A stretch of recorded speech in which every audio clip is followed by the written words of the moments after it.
Welcome back to Movie Recaps. Today I will show you a horror thriller mystery film from 2009 titled Drag Me to Hell. Spoilers ahead. Watch out and take care.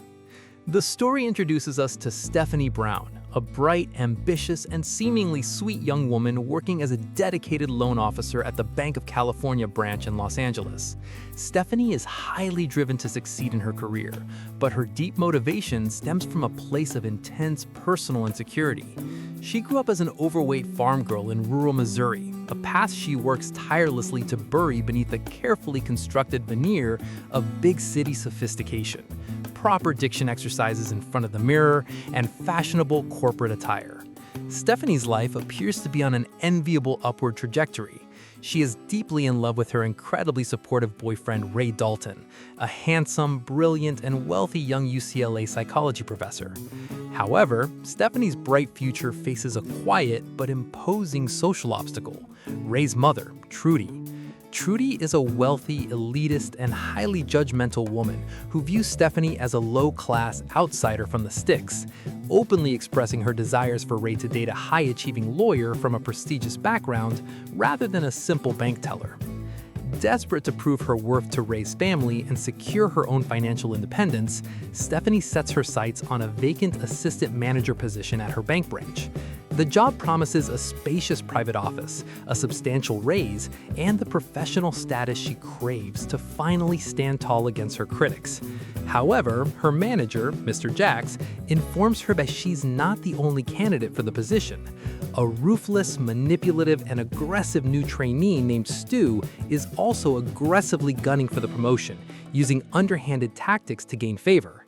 Mr. Jax explicitly tells Stephanie that while she's well-liked and highly competent, he needs an assistant manager who isn't afraid to be tough, crunch the cold numbers, and make aggressive, cutthroat decisions for the good of the bank's bottom line.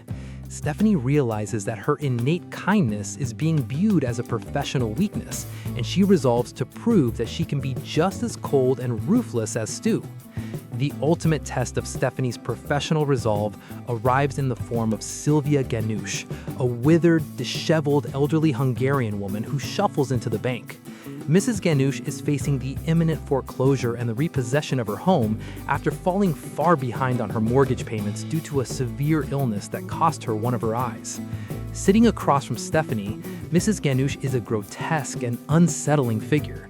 She suffers from a bad cough, wets her fingers with saliva, and possesses a milky, blind white eye that Stephanie tries desperately not to stare at. Mrs. Ganush pleads for a third extension on her loan, explaining that the repossession trucks are already at her house packing up her lifelong belongings. Stephanie initially feels a wave of genuine empathy for the old woman and checks her computer files intending to help. However, as she looks across the bank floor, she sees Stu hovering near Mr. Jax, whispering in his ear and securing favors. Recognizing this as her defining moment to demonstrate the tough decision-making her manager demands, Stephanie makes a cold, calculated choice. She hardens her heart, returns to her desk, and informs a devastated Mrs. Ganush that the bank cannot grant her any more time. What follows is a scene of raw, public humiliation. Desperate not to lose her home, Mrs. Ganush drops to her knees, weeping, groveling, and begging Stephanie to reconsider. She grabs at Stephanie's skirt, humbling herself completely in front of the entire bank lobby. Uncomfortable and eager to end the scene to impress Mr. Jax, Stephanie calls for bank security to forcefully escort the weeping elderly woman out of the building. As she's dragged away, her sorrow curdles into absolute rage. She fixes Stephanie with a terrifying, venomous glare, declaring that Stephanie has needlessly shamed her and stripped her of her dignity. The consequences of Stephanie's ruthlessness manifest that very evening. After the bank closes, Stephanie walks through a dimly lit, deserted parking structure to her car. Inside the vehicle, she's suddenly and violently ambushed by Mrs. Ganush, who has been waiting in the shadows for revenge. A claustrophobic, brutal, and terrifying struggle ensues within the tight confines of the front seat. Mrs. Ganush attacks with animalistic ferocity, biting, clawing, and choking Stephanie while unleashing a torrent of fluid and physical malice. Stephanie fights back frantically, using her car keys and a heavy stapler to beat the old woman away. Just as Stephanie manages to break free, Mrs. Ganush rips a heavy brass button off Stephanie's winter coat. Holding the button aloft like a dark talisman, Mrs. Ganush recites a rhythmic, guttural incantation, chanting a chilling, ancient word, Lamia. She hands the button back to a terrified Stephanie before vanishing into the dark, leaving her bruised, hyperventilating, and deeply traumatized. The day after the assault, Stephanie attempts to return to a normal routine, but the fabric of her reality begins to tear. While alone in her home, she is subjected to a terrifying, invisible haunting. Doors slam violently on their own, shadows twist into unnatural shapes, and an unseen, malevolent force physically attacks her, lifting her into the air and hurling her against the walls of her bedroom. Shaken to her core and realizing this is no ordinary psychological trauma, Stephanie remembers a storefront she passed earlier and seeks out Ramjas, a spiritualist and seer. After analyzing the supernatural energy surrounding her, Ramjas delivers a devastating revelation. Stephanie has been targeted by a powerful, ancient Romani curse. The word spoken by Mrs. Ganush was an invocation of the Lamia, a black, horned, demonic entity. The curse is bound entirely to the physical object stolen and returned during the assault, the brass button. Ramjas warns her that the Lamia will torment its victim for exactly 3 days, driving them to the brink of madness before physically manifesting on the third night to drag the owner of the object straight into the fiery depths of hell. Terrified and desperate to break the curse before her time runs out, Stephanie turns to extreme measures. Following instructions found within ancient spiritual texts provided by a reluctant Ramjas, she learns that a blood sacrifice might appease the demon's initial hunger.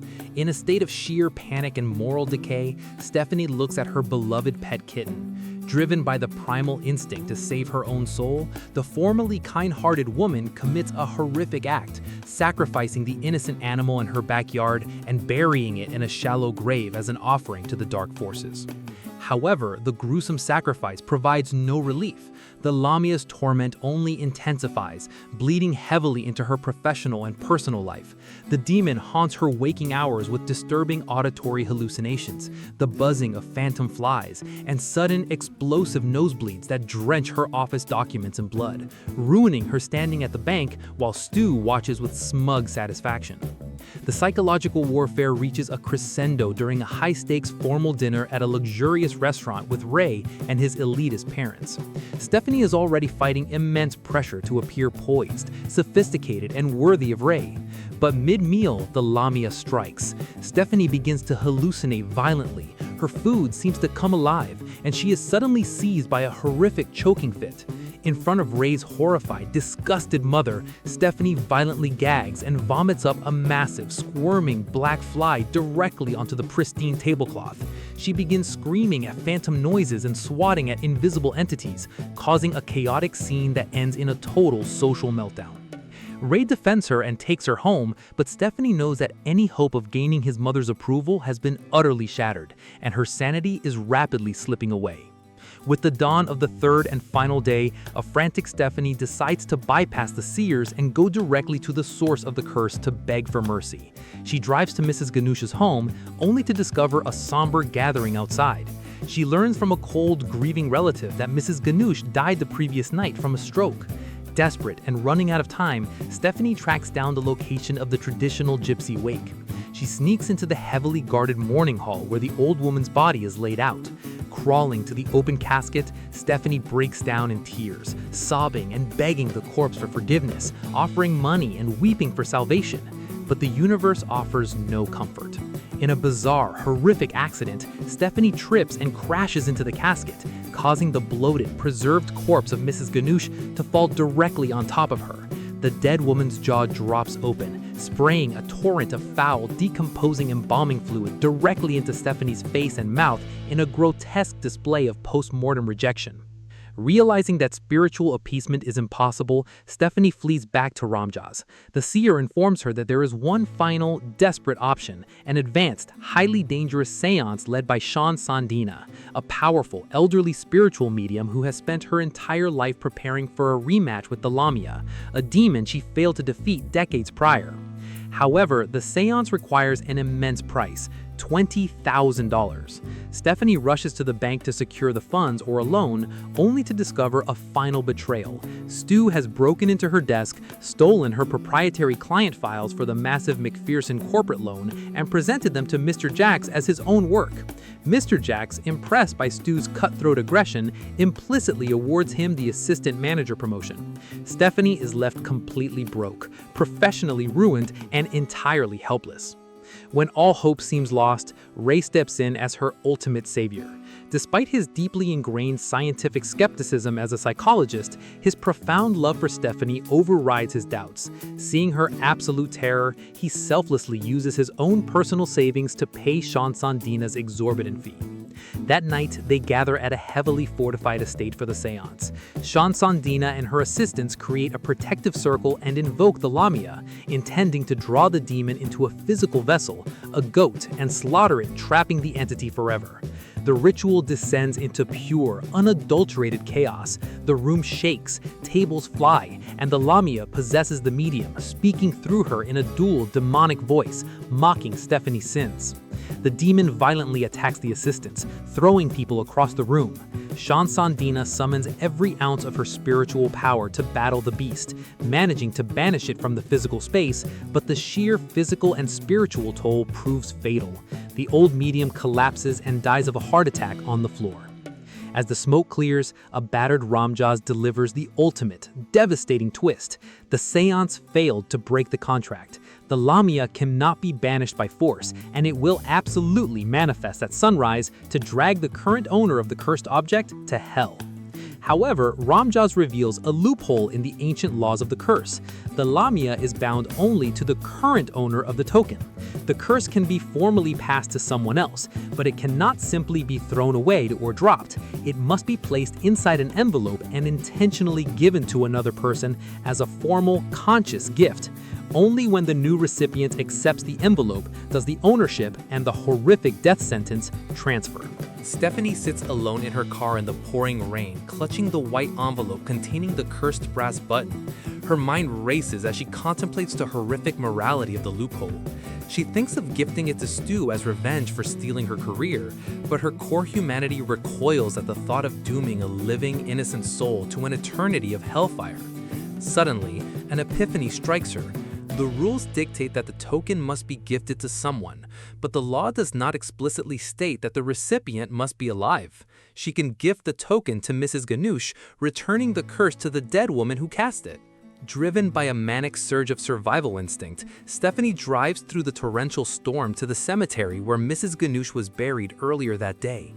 Armed with a shovel, she braves the mud and the dark, frantically digging down through feet of wet earth until her shovel strikes the wooden coffin. She smashes the lid up and revealing the pale, terrifying face of her tormentor. In a visceral, rain-drenched climax, Stephanie climbs into the grave, confronts the corpse, and holds aloud the envelope. With fierce, triumphant conviction, she declares the envelope an official, irrevocable gift. She forces the dead woman's jaw open and violently shoves the white envelope deep down into the corpse's throat, effectively closing the loop and fulfilling the ancient criteria of the contract. Crawling out of the muddy grave as the sun begins to rise, Stephanie feels a profound sense of liberation. The 3 days are over, the sun is shining, and she has survived. The next morning feels like the dawn of a beautiful new life. Stephanie wakes up washed clean of her terror. She receives a triumphant phone call from Mr. Jacks, who informs her that Stu was caught red-handed trying to fabricate client data. Stu has been fired in disgrace, and the coveted assistant manager position is officially hers.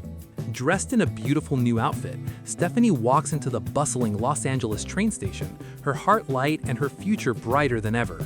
She is scheduled to meet Ray on the platform for a romantic, celebratory weekend getaway to Santa Barbara. When Ray arrives, he smiles warmly, wrapping his arms around her and remarking on how absolutely radiant and happy she looks. Stephanie beams, feeling that she has finally conquered her past, her rivals, and the supernatural forces of darkness. However, as Ray pulls away to grab their tickets, he reaches into his pocket and mentions that he found something left behind in the backseat of his car the previous night. He explains that he knew how important it was to her, so he made sure to keep it safe. Ray pulls out a pristine white envelope. Stephanie's smile instantly freezes. A cold dread washes over her as Ray opens the envelope and withdraws the heavy brass button. In a sickening flash of absolute clarity, the devastating truth hits Stephanie. The previous night, in her frantic, pitch-black rush to prepare the gift for Mrs. Ganush, she had two identical white envelopes in her possession, one containing the cursed brass button, and the other containing the rare 1925 Indian head nickel she had proudly bought for Ray's coin collection. In the blinding rain and darkness of her car, she had mixed up the envelopes. She had accidentally left the cursed button in Ray's car, and she had spent the night digging up a grave to formally gift Mrs. Ganush a 25-cent coin. The 3-day contract has expired, and Stephanie is still the legal spiritual owner of the button. Before she can even utter a scream, the atmospheric pressure drops violently within the train station. The ambient noise fades into a terrifying, bass-heavy rumble. Stephanie stumbles backward, tripping over her luggage and falling flat onto the edge of the train platform. Ray gasps in confusion as the concrete beneath Stephanie begins to crack and liquefy, splitting open to reveal a glowing, subterranean chasm of molten fire and brimstone. Grotesque, skeletal, demonic hands erupt from the fiery fissure, wrapping tightly around Stephanie's ankles and pulling her downward. Ray lunges forward, grabbing her hands in a desperate, frantic attempt to pull her back, but the supernatural force is absolute. Stephanie looks up at her boyfriend with wide, tear-filled eyes of pure, unadulterated terror, screaming his name as she is dragged body and soul into the earth. The fissure snaps shut, leaving only a cloud of ash. Ray is left kneeling entirely alone on the platform, clutching nothing but the empty air and the cursed brass button, staring in shattered, paralyzed horror at the empty space where the woman he loved was dragged directly into the fiery pits of hell. Make sure to subscribe and turn on notifications so you can watch more videos like this. Thanks for watching.